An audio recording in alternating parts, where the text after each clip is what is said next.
And as the sun sets on us on the beautiful mountainside, along comes a 1904 Mitchell. Hi, I'm Lou with another episode of My Car Story. And today in the early automotive history, we have our expert, Alan Travis. Alan, what year, make, and model is this one? This is a 1904 Mitchell, one of the very first ones they ever made. It's an air-cooled twin-cylinder, just a runabout. This is a great little car.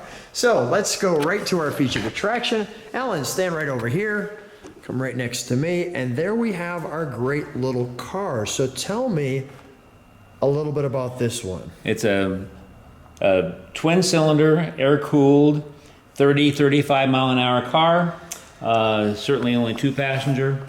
It was the first Mitchell series car they ever made, and maybe literally one of the absolute first car they made. And then before they made this car, literally the day before, they were making wagons that they had making wagons from the middle 1800s. And they got on the craze for the automobiles. They made about 20,000 of them after their initial ones, but this is certainly an initial one. Let me have you blow that bugle horn if you would, please. All right. Nice, okay. We've got that. Tell you what, I'm gonna show the regular wagon wheel. Nothing special right there just yet. We'll work our way around it. Alan, if you could jump on the other side, tell me what we have here in the instrumentation. Okay, well, this is our buzz box. We have 2 multi-vibrator coils inside of this, and this is how we turn them on and off. And that's our key, which we've discussed before. Right. I want to show one other thing. Nice little emblem right there. I like those emblems. And obviously our pedals, tell us about those. Of course, you've shared with me that the slippery one is gas. Yep. So which would be the right.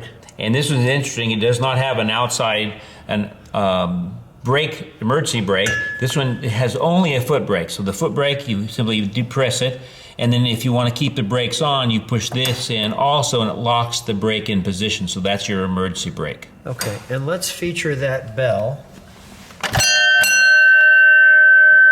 Nice. I'll kind of feature some of the writing on that. Very nice. Okay. What's this right back here? That's an exhaust cutout. Okay. And then tell me what else we have up this way. This is a Yankee grade. Right before we this get to is a clock. Simply a Mitchell clock, and that one is it's an accessory clock for an automobile, so that one is not branded Mitchell. Okay. We have our oilers here in the center. Yes, and the oilers on this car are driven by exhaust. So the exhaust comes from here, pressurizes this oil tank, which holds about a quart, and then that pressure drives the oil into this top distribution line, comes in the top of all these drippers, and with you starting the car and the engine running, it pressurizes it, and you'll see the oil drip out of the drippers. The negative about this design is there's no way you can pre-oil the car before you start it, so it's going to start dry. So what you might do if you're going to start this, if it had been a long time, you might take these loose and fill those with your oil can, which is right here. That, because that's got, so you has this big wing nut, as you can see, that just came off, this big brass piece, and then it almost fits on your finger like that. Yeah. I'll just show this. And that's your oil can. So you have several points on the engine that you can put oil in there. Is there words on the other side? Yep, there are. Oh, I want to see those. So you have several points you can oil. Wow. But what you might do before you start the car, if it's been a long time, like you put it away in the wintertime, yep, you would simply detach these lines and put 30 or 40 drops of oil in each of these lines when they're detached. Makes sense. That way the engine has some oil, you're not starting it dry. Got it. I'll let you put that back. Now I kind of saved one of the best for last, if you will, here. What do we have here? That's called a Yankee grade meter. That's a pretty rare gauge. Grades were a giant enemy of automobiles at the time. So the grade, not that this is getting an A, a B, or a C, this is actually physical grade like you're going up a hill. Yes, because these cars really didn't like hills. So that grade meter would go from 0 to 30 degrees both directions, up or down, and you certainly have limitations on your brakes and you have limitations on your small motor. So that was a big deal. Can you show me where the gas goes in this one? The gas goes under the driver's seat. It has to be under the driver's seat, or at least one of the seats, because this is a gravity feed car, and the highest point in the car is the gas tank. And you put your distillate in here, which you bought at the pharmacy or the mercantile, and then that's your fuel. All right, let's show. I'd like to show the transmission on this one because it's one of the few pieces that has the word Mitchell on it. We're going to find out more about why it's one of the few pieces with the Mitchell on it from our Trunk and Treats. And Alan will share more about that. So this opens up. So that's like one of the few actual Mitchell pieces on this car. We're going to find out why that is in a moment. Okay, so let's take a look. I'll let you put that together.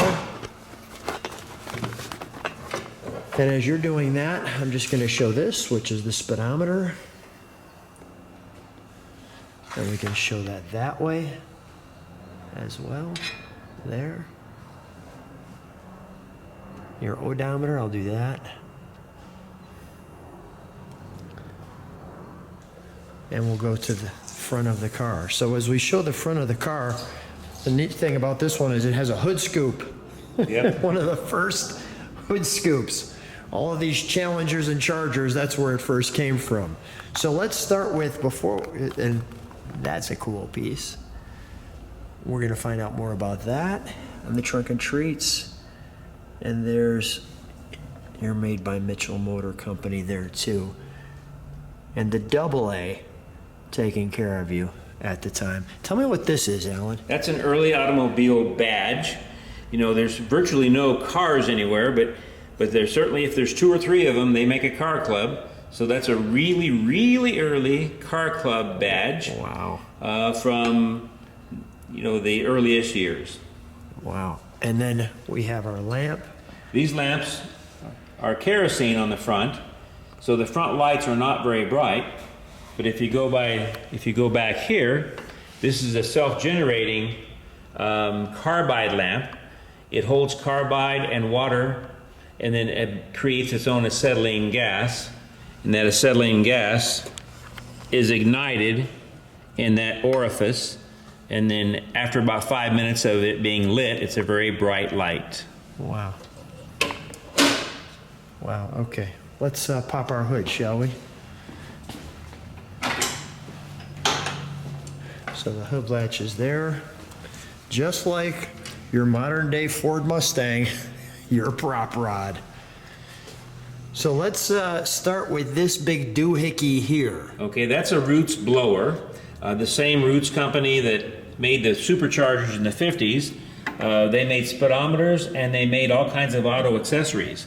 So this blower is using a fan. It's a Keystone fan, and the Keystone fan is patent date 1879. Wow. And if a blacksmith was using it, he'd be pumping it with his foot at a couple hundred RPM to keep the coal hot or the charcoal hot.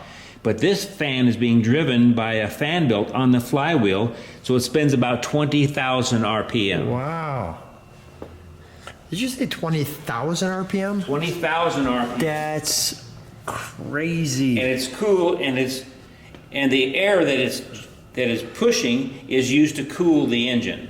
That's a lot of air pushing the engine. What's this shiny piece that I have? That's your timer box that tells the multi-vibrators when to fire the spark plugs. Okay. It's like a modern distributor would be. Got our 2-cylinder here. Yep. So we've got a little writing on that. That's our carb. So the carburation goes in these two and out the far two. That be correct? Well, the intake is here. Right. And the exhaust is here. Inside two, outside. That's correct. Inside two, that's intake, right. outside Yes, two. Got yes, it. you're right. Okay, all right, got it.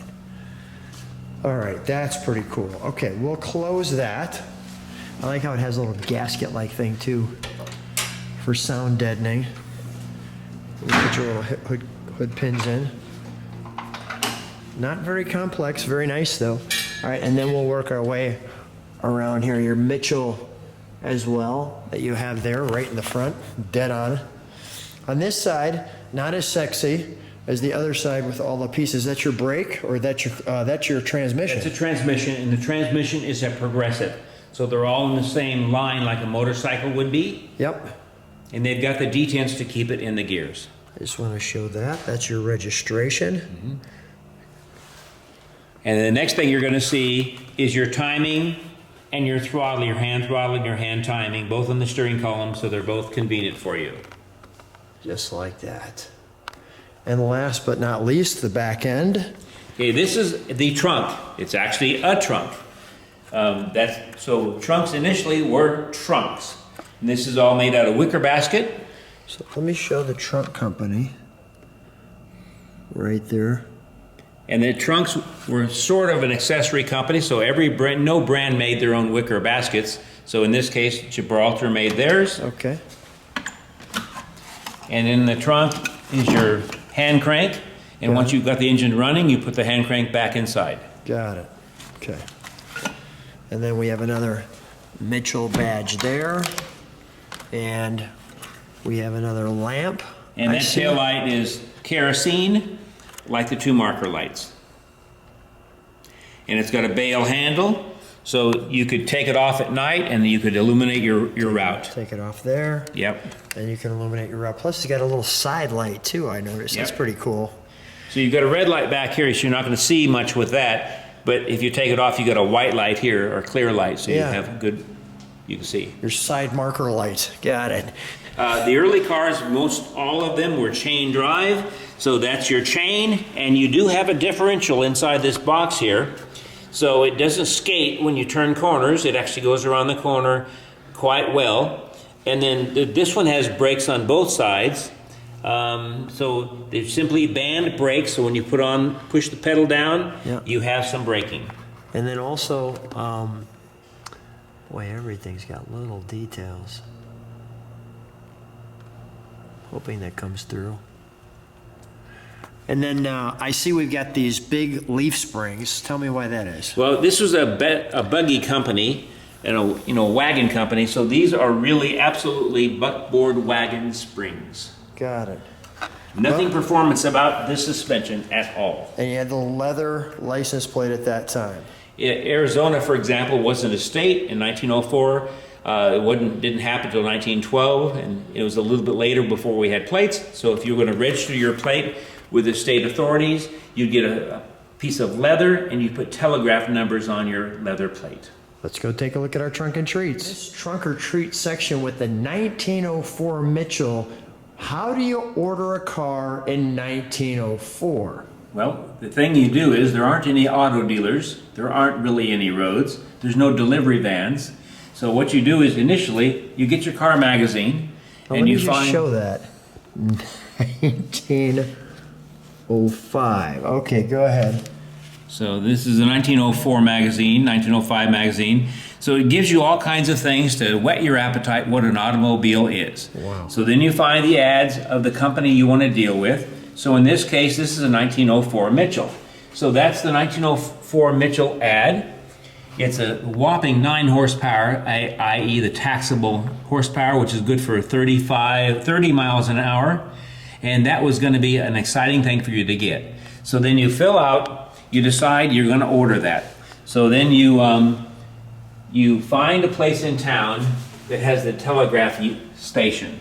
So you find that sign, and then you fill out your Western Union telegram to order your car.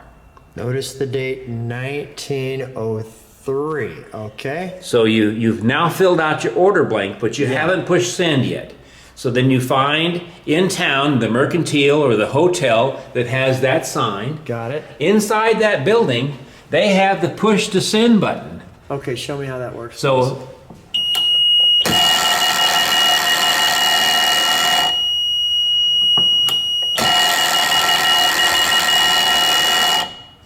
So what you've just done there, you summoned the Western Union's boy on his bicycle.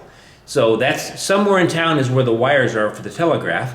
So the boy comes riding the bicycle to you, and then he wants to take this tag from you, your telegram that you filled out to order your automobile. Right. You still haven't ordered your car yet till you give him the stamps, and then the stamps are documented on the back side of it, your Western Union stamps. And once that transaction is done and you have the receipt in his book, Yeah. you have ordered your automobile.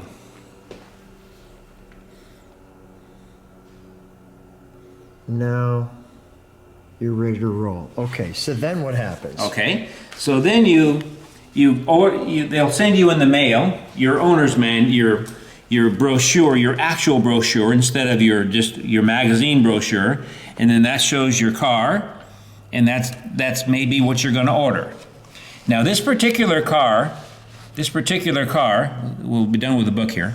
This particular car is made by Mitchell Company. So Mitchell Company, the day before they made your car, they made wagons. It was called the Mitchell Lewis Wagon Company. So that's the same insignia that you have on your automobile, and that's actually the radiator ISK device that's your label for the front of your car. Wow. So when you make a wagons the day before, and now you're going to make automobiles, you can't do that. You didn't produce any automobile parts. Right. So our 1904 Mitchell only has one 1904 Mitchell part on it that the manufacturer made, Okay. the casting for the transmission cover.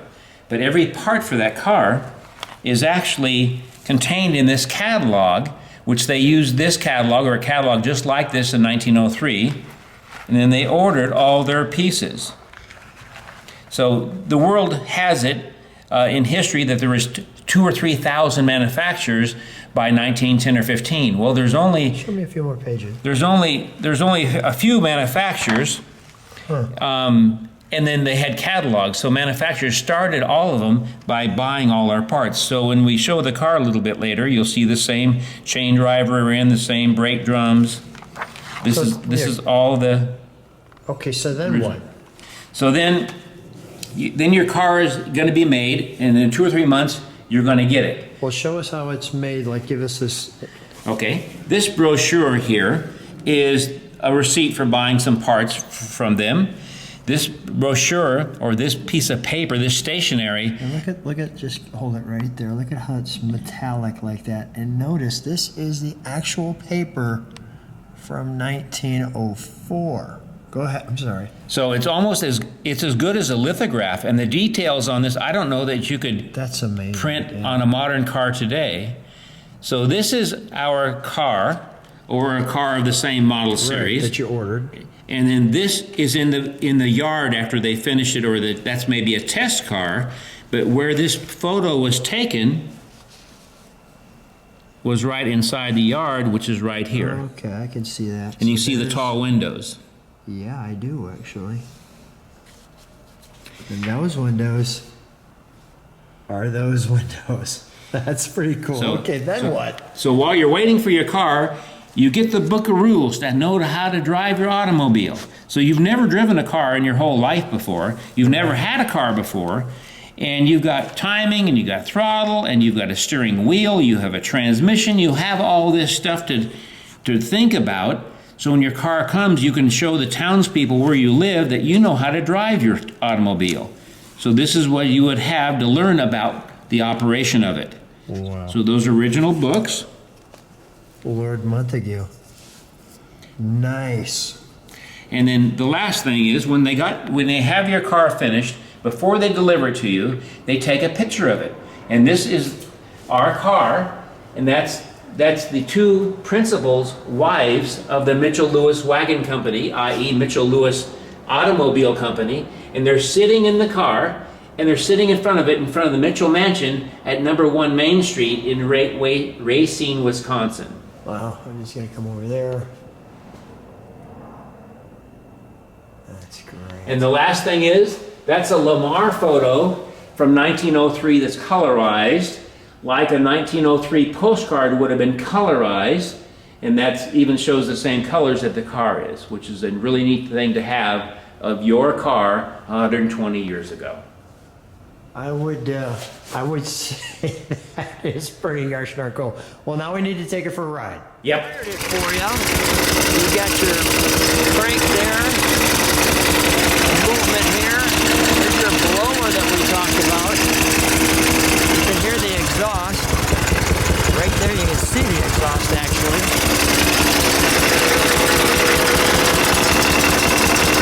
See the flywheel spinning back there. We have kind of a late night evening run, Alan and I. Yep. Wait till the traffic goes down. Yeah. The traffic's down. To show people what it's like. This is a 121-year-old American car. Good old American car. 100. Well, when did gas stations come into play? 20 years later. 20 years later. So how many people had cars on the road at this time? Maybe 1 in 1,000. Speed bump. 1 in 1,000. And it feels kind of like 1 in 1,000 right now. Let me show you a little more.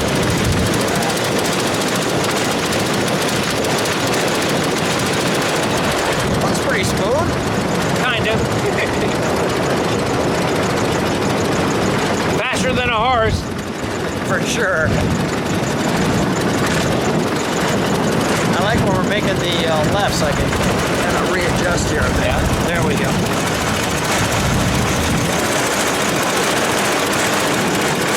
That's what that looks like. Here's a speed bump, which was like a mountain for this. Yeah. That was pretty smooth. Now we're in second gear. Nice.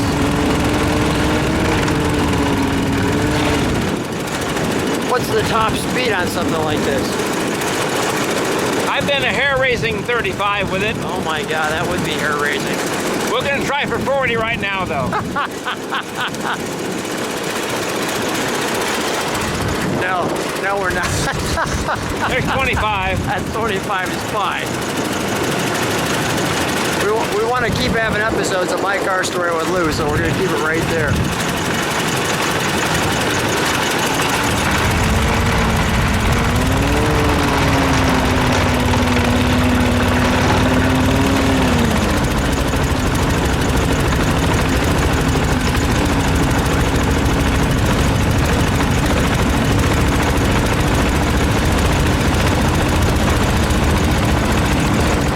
You know, the funny thing is you have to think for a second. I'm grabbing a hold of it here because I could slip right out of this thing. There's obviously no seat belts.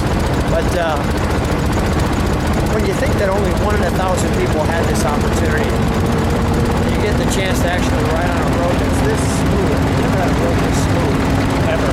We hit one speed bump when I'm feeling like we're launch. I can't imagine an entire riding experience where you're all day going over that right there, speed bump. That would be incredible. It would really be exhausting. Well, Alan, as we start to wrap up, and we take a look at our mountains in the background, as we end our day with this great adventure of the early automobile. Thank you for being on My Car Story. Well, thank you. It's really fun. You can hear that blower whine.